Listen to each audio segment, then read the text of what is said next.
திருச்சிற்றம்பலம்.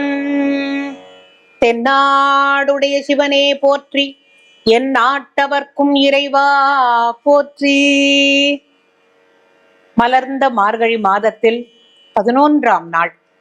இந்த 11ஆம் நாள் அப்படிங்கிற பொழுது நமக்கு ஓரளவுக்கு இந்த பனிமூட்டம் இதெல்லாம் பழகி போச்சு.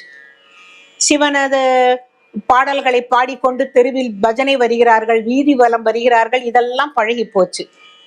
இதுல இதுவரைக்கும் சொல்லாதத மணிவாசகர் என்ன சொல்றாருன்னா, மொய்யார் தடம் பொய்கை புக்கு முகேரென்ன கையால் குடைந்து குடைந்துன் கழல் பாடி ஐயா வழியடியோம் வாழ்ந்தோம் காணாரழல் போல் செய்யா வெண்ணீராடி செல்வா சிறு மருங்குல் மையார் தடங்கண் மடந்தை மணவாளா ஐயா நீ ஆட்கொண்டு அருளும் விளையாட்டின் உய்வார்கள் உய்யும் வகையெல்லாம் உய்ந்தொழிந்தோம் எய்யாமல் காப்பாய் எமை ஏலோர் எம்பாவாய். இப்போ நாம சாதாரணமா சொல்ற போது தண்ணியில எப்படி குதிச்சா ஒரு பொண்ணுன்னா துபக்கட்டீர் அப்படிங்கிறோம். இந்த துபக்கட்டீர்ங்கிற வார்த்தைக்கு அர்த்தம் தெரியல. இவர் என்ன சொல்றாருன்னா, மொய்யார் தடம் பொய்கை புக்கு முகேர் என்ன, அதாவது இந்த கரையிலிருந்து பெண்கள் தண்ணியில குதிக்கும் போது முகேர்னு சத்தம் கேட்கறதாம். இப்படி அந்த காலத்துல முகேர்ங்கிற வார்த்தையை பயன்படுத்தி இருக்காங்க. கையார் குடைந்து குடைந்து அப்படி, அதாவது அந்த அந்த குளத்துக்குள்ளேயே அவ நீந்தி விளையாடி அது ஒரு விளையாட்டாவே இறைவனை கும்பிடுறதுங்கிறது. மொய்யார் தடம் பொய்கை புக்கு முகேர் என்ன, அப்ப பெண்களுக்கு எல்லாருக்கும் ஸ்விம்மிங் வந்திருக்குங்கிறது அர்த்தம். கையால் குடைந்துன் கழல் பாடி ஐயா வழி அடியோம் வாழ்ந்தோம் கான் ஆர் அழல் போல் செய்யா. ஆர் அழல்னா தணல போல சிவந்த மேனி உடையவனே, செய்யா வெண்ணீராடி அந்த செகப்பான அந்த உடம்புல நிறைய திருநீர் பூசின்னு இருக்கிறவனே, செல்வா எல்லா செல்வங்களையும் தரக்கூடியவனே, செல்வனே, சிறு மருங்குல் மென்மையான இடையை கொண்ட மையார் தடங்கண் மடந்தை மணவாளா, பார்வதியின் மணவாளனே, ஐயா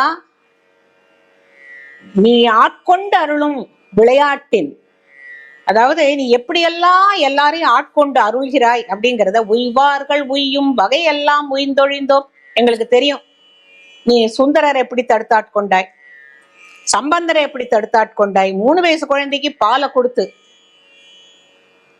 சுந்தரரை திருமணத்தை நிறுத்தி தடுத்தாட்கொண்டு ஓலையை காட்டி, இங்க பாலை கொடுத்து அங்க ஓலையை கொடுத்து, அவருக்கு சூளை நோயை கொடுத்து, இப்படி ஒத்தொத்தருக்கும் நீ ஒன்னொன்னு பண்ணிருக்கே. உய்வார்கள் உய்யும் வகையெல்லாம் உய்ந்தொழிந்தோம் எய்யாமல் காப்பாய் எமக்கேலோரெம்பாவாய். எங்களை எந்த விதமான துன்பமும் தொடக்கூடாது. எய்யறது அப்படின்னாக்க துன்பம் உன்னை தொடும் பொழுது நீ துவண்டு போகிறாய்.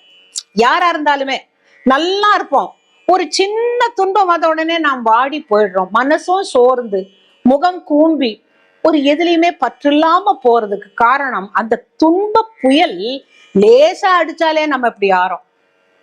ஆக எதுவும் என்னை எய்யக்கூடாது, நோய் வரக்கூடாது, கஷ்டம் வரக்கூடாது, பசி வரக்கூடாது, பிணி வரக்கூடாது. உன்மேல இருக்கிற பக்தி ஒண்ணுதான் வேணும். யார் மேல பக்தி வேணும்?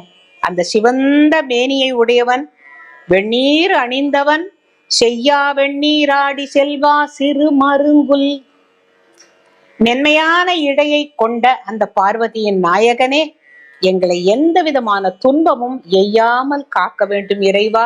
இதற்காகத்தான் உன்னை அதிகாலை வேளையில் எழுந்து, அதுவும் எப்படி உள்ளமும் உடலும் தூய்மையாக அந்த குளத்துல போய் மூழ்கி எழுந்து குளிச்சுட்டு சுத்தமா உனக்கு மலர்கள் எல்லாம் எடுத்துட்டு அண்ணாமலையாரை பார்க்கதற்கு நாம எல்லாரும் போலாம் அப்படிங்கிறதாக அமைஞ்ச இந்த பாடல்.